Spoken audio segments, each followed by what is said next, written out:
आज के मनन में मित्रों एक बार फिर से मैं आप सबका हार्दिक स्वागत करता हूं।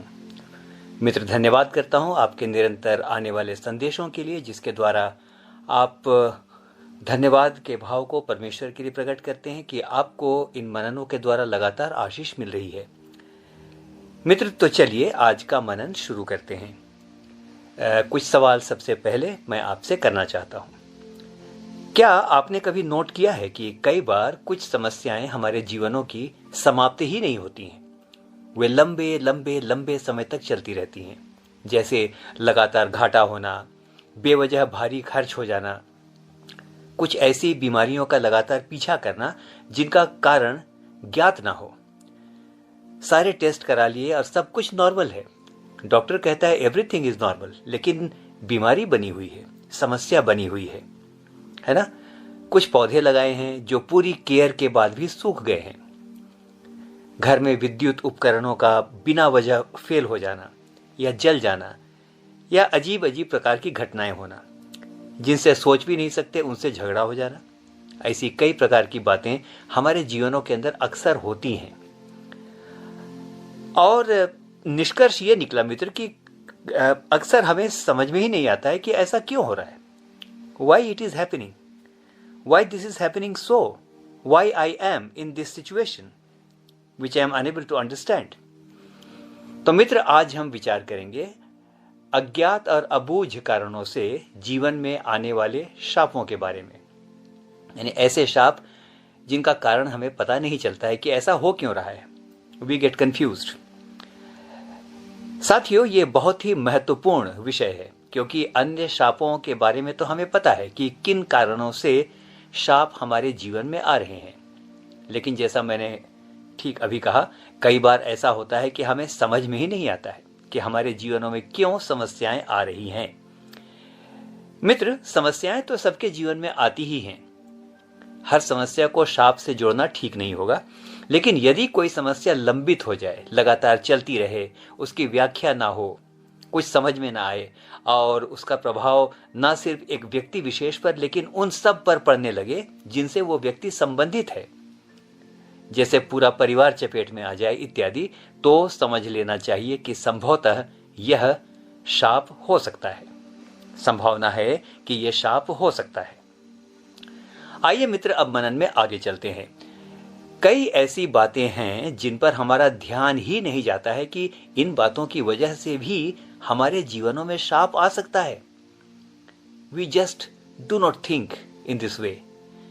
हम वैसा सोचते ही नहीं कि इन बातों की वजह से भी हमारे जीवन के अंदर प्रॉब्लम आ सकती है।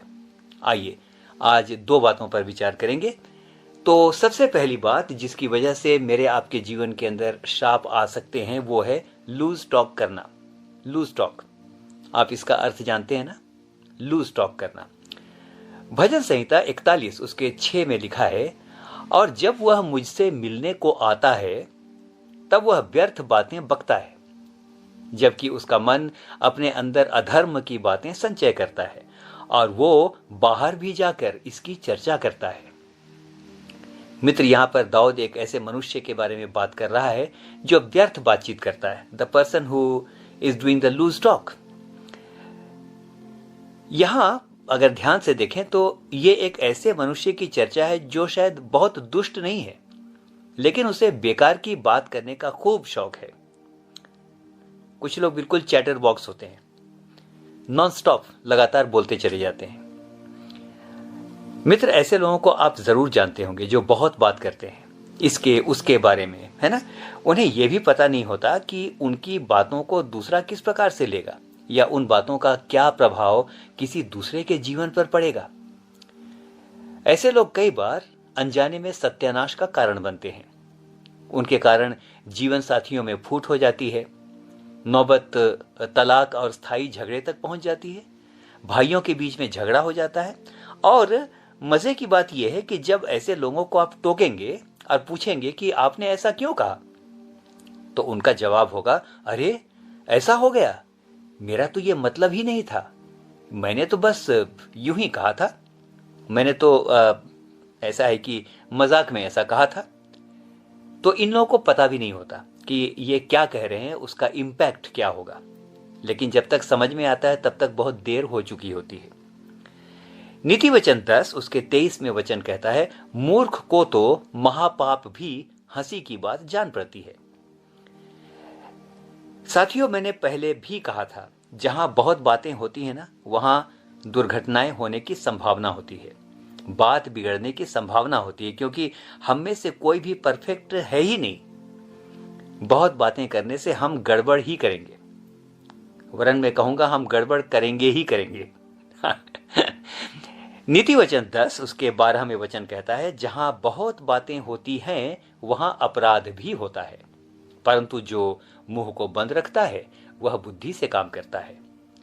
तो मित्र, ऐसे लोग जो लूज टॉक करते हैं या बहुत व्यर्थ बातें करने का शौक रखते हैं, अनजाने में ही अपने लिए शाप कमाते हैं, क्योंकि उनकी बातों का जो दुष्परिणाम दूसरों के जीवनों में आता है, तो परिणाम स्वरूप शाप या ऐसे लोगों की आह वो तो इन लोगों को पड़ेगी ही।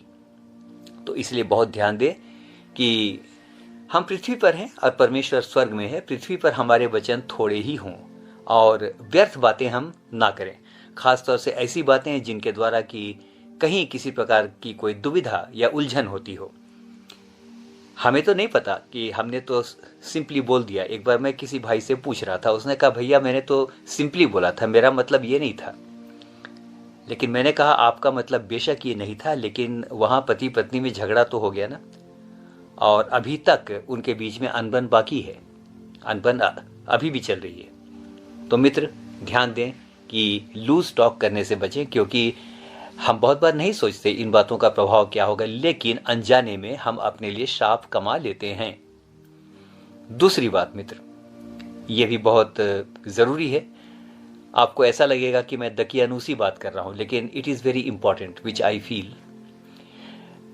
ये दूसरी बात है कि क्यों अनजाने में हमारे जीवनों के अंदर शाप आ जाते हैं। सबोपदेशक 5:1 में वचन कहता है, जब तू यहोवा के भवन में जाए तब सावधानी से चलना। मित्र, अब तो परमेश्वर के भवन भी अब खुलने लगे हैं। अब जाने का समय आ गया है कि हम यहोवा के भवन में जाएं। शायद बहुत जल्दी हम एक साथ जमा होकर इबादत कर सकेंगे।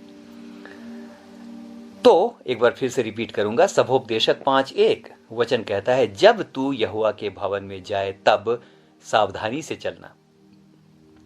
सावधानी से चलने का अर्थ है अपने आचार विचार और व्यवहार के प्रति सावधान रहना।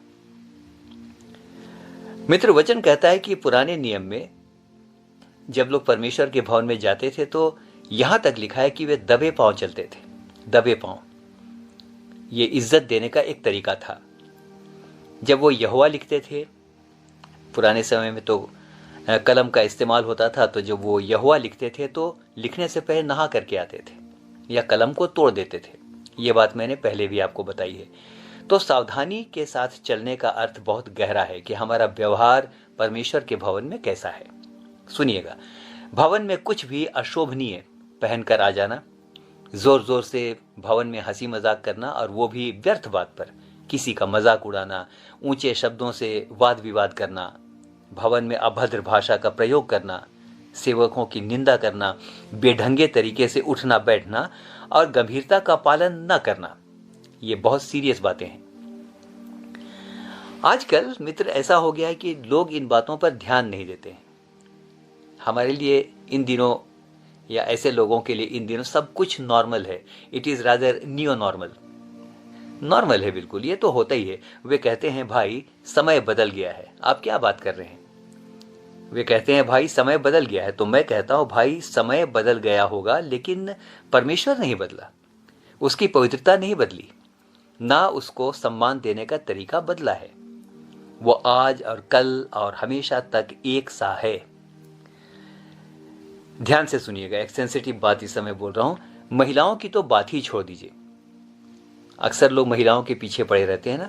महिलाओं की तो बात ही छोड़ दीजिए। वचन पुरुषों तक को चिताता है कि यहोवा के भवन में उनका कोई भी अंग उघड़ा हुआ दिखाई ना दे। निर्गमन 20 उसका 26 आप पढ़ लीजिएगा।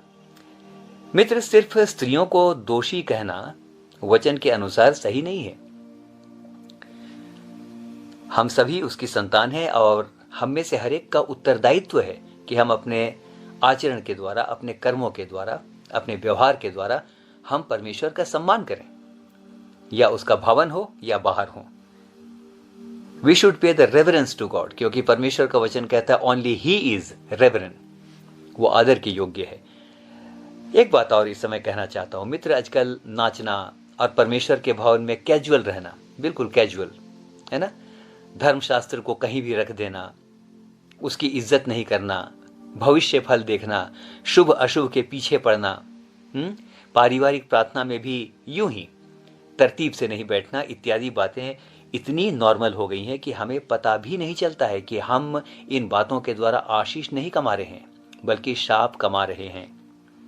एक बात नोट कर लीजिए, परमेश्वर के भवन में गाने और नाचने के मैं विरोध में नहीं हूं, लेकिन वचन क्या कहता है सुनिएगा।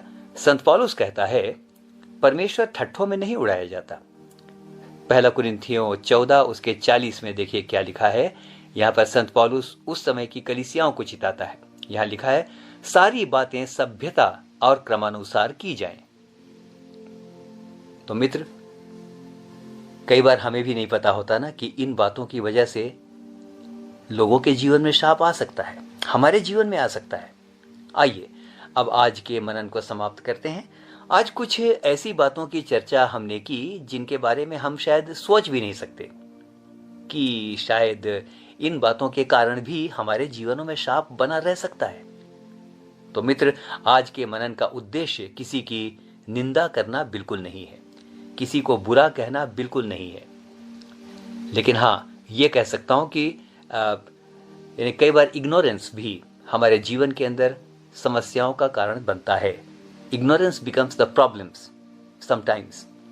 तो आज के मनन का उद्देश्य बस इतना प्रयास करना है कि हम सभी, जिसमें सबसे पहले मैं हूं, अपना विश्लेषण करें और देखें कि हम कहीं ऐसी गलती तो नहीं कर रहे हैं। भजन संहिता 139 उसके 24 में दाऊद कहता है, हे यहोवा मुझे जांच कर जान ले और देख कि मुझ में कोई बुरी चाल है कि नहीं, और अनंत के मार्ग में मेरी अगुवाई कर। मित्र, शायद दाऊद ने भी इस बात को महसूस कर लिया था कि वो स्वयं को जांच नहीं सकता, बहुत बातों में शायद वो नहीं समझ सकता कि उससे क्या गलतियां हो रही हैं। इसलिए उसने परमेश्वर से प्रार्थना की, मुझे जांच कर जान ले, अब मेरी अगुवाई कर। आइए परमेश्वर से अगुवाई मांगे कि अनजाने में भी हमसे कुछ ऐसा ना हो जाए जिसकी वजह से शाप या अभिशाप या समस्याएं हमारे जीवनों के पीछे पड़ी रहें। हम में से हर एक को परमेश्वर आशीष दे। आइए ऐसी बातों से अज्ञात न रहें और आशीषों के भागी हों। हम में से हर एक को परमेश्वर आशीष दे। आमीन और फिर से आमीन।